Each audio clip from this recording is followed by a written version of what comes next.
Did you know that operating a forklift is a specialized job that requires training and authorization by your employer to become a qualified operator? This training video is an introduction to the procedures and safety protocols all employees need to know in the operation of any form of powered industrial truck, or more commonly known as forklifts. This program will cover all required OSHA training material, including the contents of the OSHA standard, types and characteristics of forklifts, pre-operational inspections, basic driving, stability, and load handling, fuels and batteries, and attachments.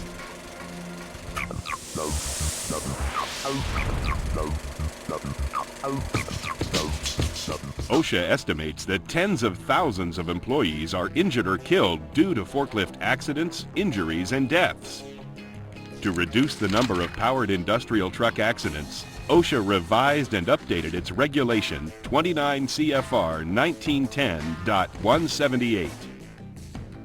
OSHA defines powered industrial trucks as any specialized industrial truck powered by electric motors or internal combustion engines.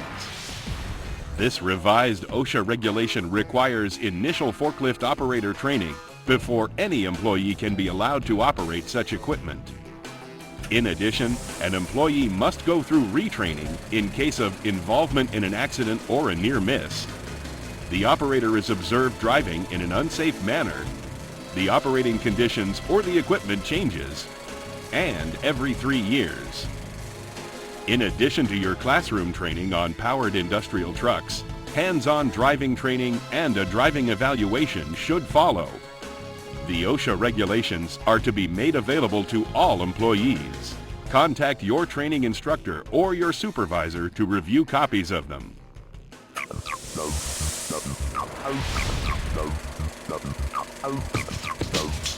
There are many different types and styles of forklift. It is important that you understand the trucks your employer utilizes. Familiarize yourself with and reference the operator's manual that comes with the truck you will be using. Powered industrial trucks are divided into 7 classes based on their basic functions and characteristics. Class 1, electric counterbalanced trucks. It has no exhaust and is often used indoors. Class 2, narrow aisle lift trucks and order pickers. If the operator is raised, they must use fall protection. Class 3, electric powered hand trucks or pallet jacks. This only includes powered pallet jacks, including both the walked behind jack and the ridden jack. Class 4, solid rubber tired combustion fueled counterbalanced forklifts.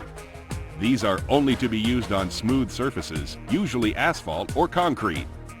Class 5, pneumatic tired combustion fueled counterbalanced forklifts. These can be used on unpaved surfaces, but not rough terrain. Class 6, tow vehicles, such as the ones used at airports to tow planes and luggage carts. These do not lift loads. Class 7, counterbalanced rough terrain forklifts. These are commonly used on construction sites. These 7 classes of powered industrial trucks were established based on their different handling and safety characteristics. It is important that you understand the specific type of vehicle you will be operating. You will only be able to operate the classification of truck that you've been trained on.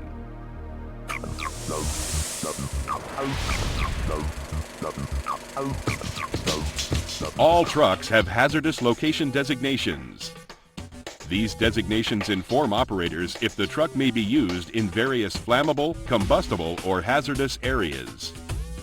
These areas should be properly marked, and any vehicle not meeting the proper safety qualifications should not be operated in these areas. Consult the OSHA Standard 1910.178, Table N1 for more information concerning designated areas.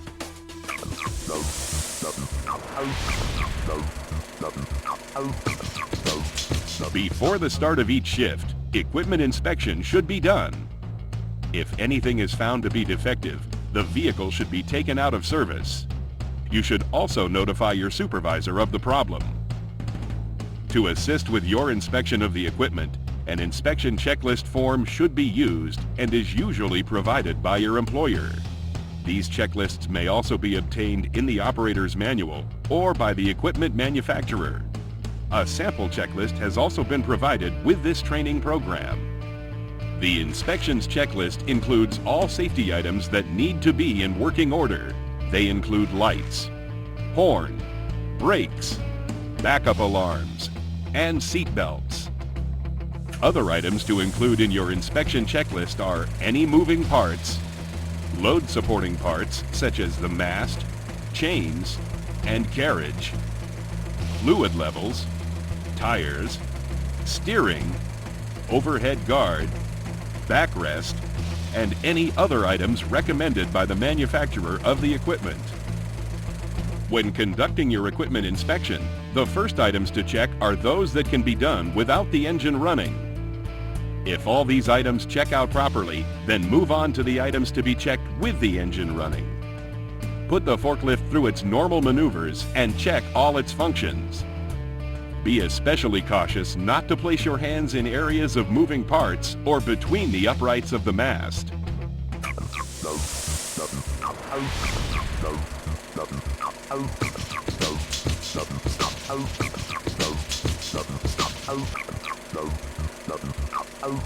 Seat belts must be worn on all powered industrial trucks. If your forklift is not equipped with one, contact the manufacturer to obtain one. While operating any powered industrial truck, it is important to keep all body parts inside the operator's area at all times. You must operate the vehicle in designated and safe areas only. Make sure that the driving surface is clean and free of debris or spills. You need to pay close attention and be alert of any obstructions in the aisles you are operating on or of low-hanging items that you may damage. You also need to be observant for lights, sprinkler heads, pipes, or other overhead items. Always maintain a safe speed. Forklifts should never be driven faster than would allow for a safe stopping distance. The maximum safe speed should be equivalent to a fast-paced walk. You should also gauge a safe operating speed based on driving conditions, pedestrians, and loads. When following behind another forklift, maintain a distance of 3 truck lengths. When coming to an intersection or a doorway, you should always slow down and alert others of your approach by sounding your horn. Most powered industrial trucks are designed to be operated by one-person drivers. Do not give rides to others. Do not allow any person to stand or pass underneath a raised load. Do not drive up to anyone standing in front of a fixed object. Always be alert of pedestrians near you and give them the right of way. Be sure to always look in all directions before you begin to operate your vehicle. Some forklifts have rear wheel steering that is different in operating than front wheel steering. Trucks tend to swing wide, and you must compensate for this.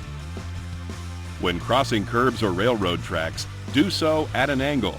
This helps keep at least 2 wheels in contact with the ground to prevent tipping.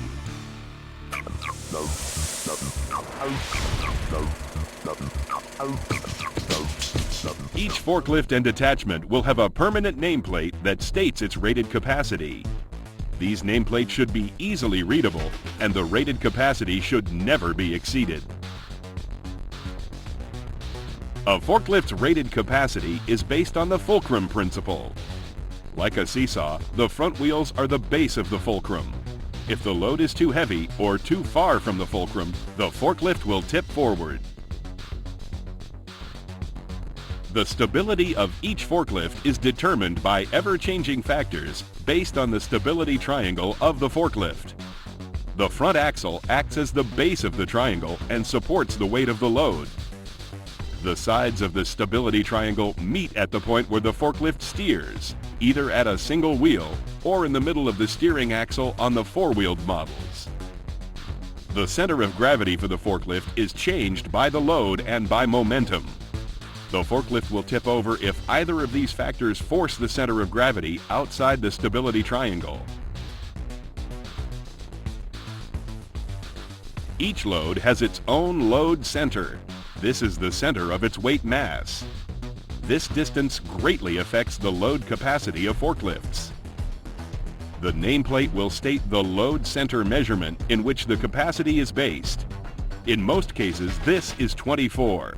This means that the load center should be no further than 24 inches away from the mast of the forklift. If the load center is further away, then the load capacity will diminish. Tilting the mast forward also changes the stability triangle. The mast should never be tilted forward when raised unless it is over a rack or other supporting object. A forklift can also tip over without a load. When a forklift is in motion without a load, the center of gravity is near the rear of the vehicle and very close to the side of the stability triangle. At this point, any quick turn or even an unstable driving surface could cause the forklift to tip over. Another aspect of the stability triangle is the vertical stability, or the line of action. This is a vertical line that runs through the forklift's center of gravity. If the line of action shifts outside the stability triangle, the forklift will tip over. Additional factors in keeping the line of action within the stability triangle include the placement of the load on the forks, how high the load is raised, the angle of the floor underneath the forklift, and momentum.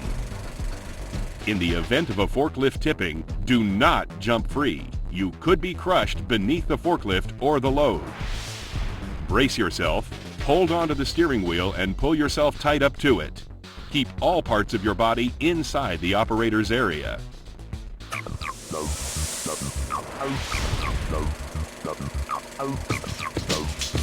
Before picking up a load, it should be inspected to make sure it is properly secured and won't shift during travel. You also need to make sure the load is within the weight limit for your forklift. When approaching a load, stop about 12 inches before reaching the load. Make sure your forks are adjusted as wide as possible for the load. Square up on its center and level the forks at the height appropriate for lifting the load. Drive slowly forward until the load rests against the mast. Lift the load high enough to clear the floor or rack, and then tilt the mast back slightly to a traveling position. If necessary, lower the load to a few inches above the ground so as to clear all objects while traveling. If the load obstructs your view, drive in reverse or use a spotter to make sure your pathway is clear and safe.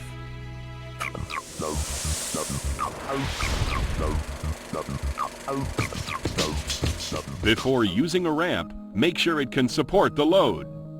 Use only approved portable ramps or dock plates. Be sure they are securely in place before using them. When transporting a load on a slope, always keep the forks pointed uphill. When coming down a slope, always do so in reverse so as not to risk losing your load. Never drive across a slope at an angle with or without a load. This can cause the forklift to tip over. Some powered industrial trucks may not be driven on a slope. Please consult the operator's manual for more information. Before driving onto a rail car, truck, or trailer, set the vehicle's brakes. Next, block its wheels. Make sure trailers are supported under their kingpin with a fixed jack or the tractor truck. Finally, check the floor surface to make sure it will support the weight of the truck and your load.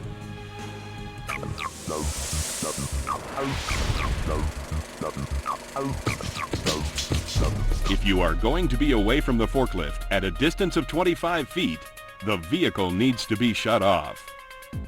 Place the transmission in neutral or park, apply the parking brake, and lower the forks all the way to the ground. Be sure that you are not blocking any exit paths or firefighting equipment. If working in a rail yard, do not park closer than 8 feet from the railroad tracks. If parked on a slope, make sure to place blocks behind the wheels.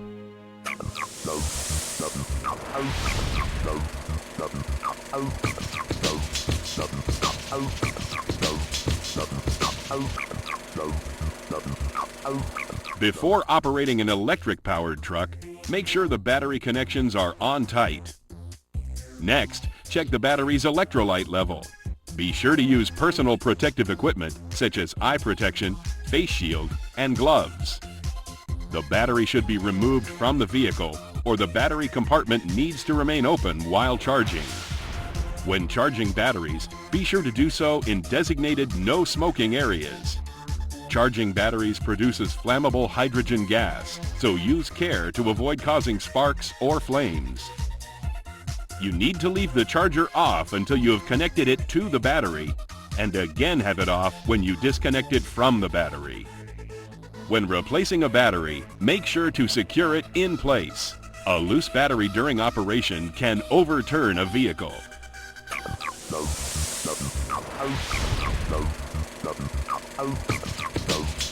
The refueling of vehicles that run on propane, gasoline, or diesel fuels should only be done in designated no smoking areas, and the engines must be turned off.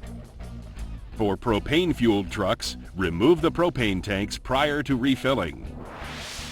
After refilling, make sure the tank location pin is properly aligned before securing the tank to the truck. All combustion-fueled trucks should have an annual emissions test to monitor their emission levels. This is especially important for trucks operated indoors. Be sure the work area you are in is well ventilated to prohibit the buildup of carbon monoxide.